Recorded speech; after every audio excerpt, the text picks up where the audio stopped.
Good evening, it's the 7th of February 2008. The time's going very, very quickly. As you get older, you tend to look back. I want to look back tonight on possibly the most unusual experience I ever had at the North West Hospital, indeed in my life. And the year is 1984. Before I go to 1984, I want to hark back to 1975, because what we're talking about tonight is UFOs in Denby. Now, in 1975, Arnold the Chippy was followed home by a UFO. He was going home from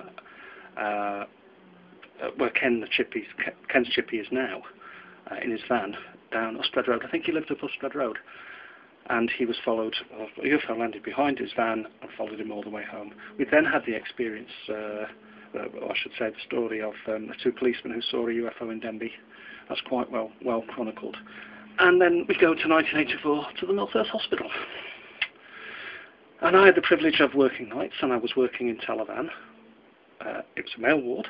Therefore, if the balloon went up, if the phone goes, and male staff are needed, one of us has to respond. The phone goes, get down to the tennis courts as soon as possible.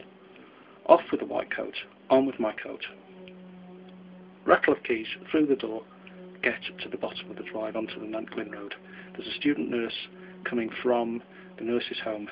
There's a UFO! There's a UFO in the tennis courts! There's a UFO! Now, rather than go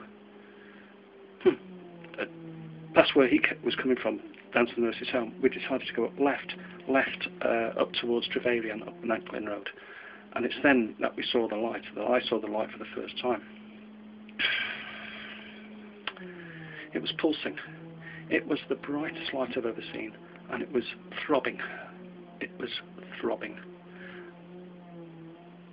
As I came round from the orchard that no longer exists, they've cut that down, you could see a little glow. And as you got further towards Trevelyan, then the glow came into full sight. Oh man, it was very, very bright. The light was on just over a minute, and then it had gone. We waited for another 5, 6, 7 minutes. It came on again. It lasted a couple of minutes maybe. Off. We waited another couple of minutes. On. Lasted 30 seconds. It was quite a short blast. Off. Had it gone? No, it hadn't. We actually waited another 20 minutes, but it came on behind us, over the castle. Boom. Boom. Boom. 3 sharp blasts. Boom, boom, boom. And then it had gone. I talked to one of the 5 members of staff who witnessed it at the tennis courts. I talked to one of the ladies, probably about 13 years ago. We talked about it for about an hour. I told her my story, she told me hers. Now she said what she experienced was almost a dreamlike state, so that today she doesn't know whether it was a dream, whether it was real, whether the memory has been implanted in her. She can't honestly say, hand on heart, what she saw, or if indeed she saw anything that night. She told me, to the best of her honesty, that the light was the brightest light she's ever seen in her life. You look at the light, and when you look away from it, there's no residue, there's no reflection, or there's no effect on the eyes. Unlike if you look at the light shade, for example, it hurt your eyes. There was none of that. She also felt,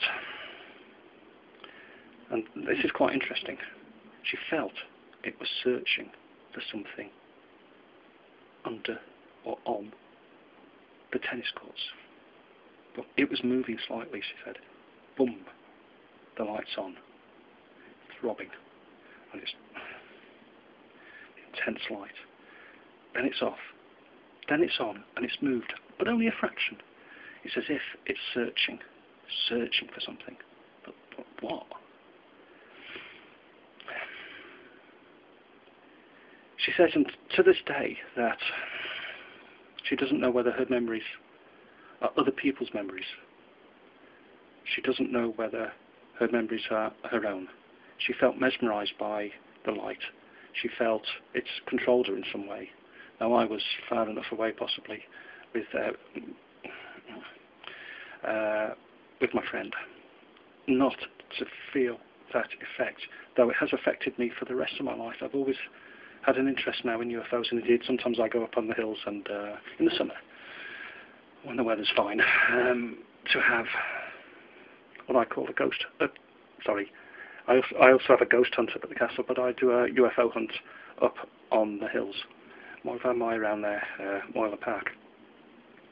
Oh, it's a bit dangerous to park up at Moyle Park these days.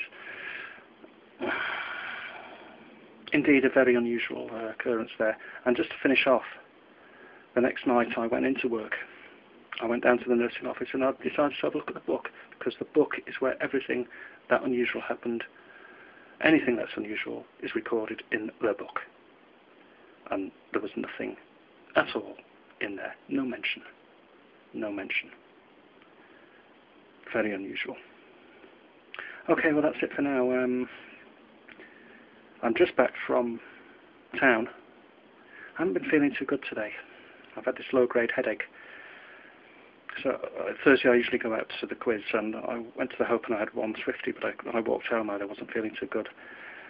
But I will be going uptown shortly to get a kebab meat, chips and chili sauce, and mayo maybe. That's my treat. That's my Thursday treat. Okay, well I've got a number of other stories that will come along, so I hope you've enjoyed this. Leave me a comment, leave me a rating. That gives me the encouragement to carry on. Nice to talk to you again. We'll have a look outside, see if there's any UFOs. I can't see any. No, nothing there tonight. Oh, what's that? Oh no, that's a reflection of my light. Okay, well thanks for listening, and I'll talk to you very, very soon. Hope you've enjoyed this. Bye for now.